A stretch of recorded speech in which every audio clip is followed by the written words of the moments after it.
My weird landlord introduced me one day to the world of online taxidermy supply shopping, which, if you're not familiar, and if you're in a dry spell, I really recommend you check out.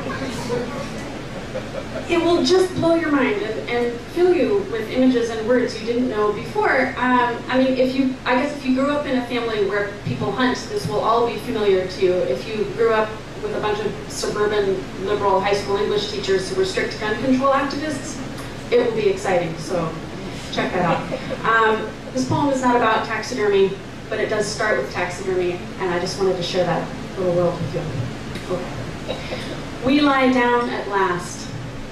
The best eyes come from Germany.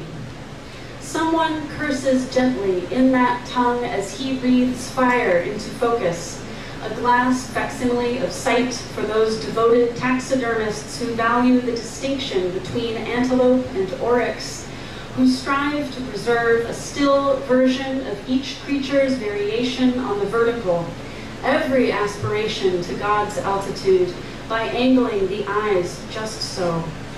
Where does the antelope stare when the hunter brings it down? The hunter who longs to become what's solid in the liquid grass, who kneels beside it to measure fur's fading pleasure with a flat palm.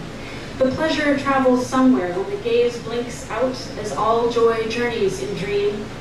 Dusk leaning over the draw of your breath as the day's flutes lull to sleep.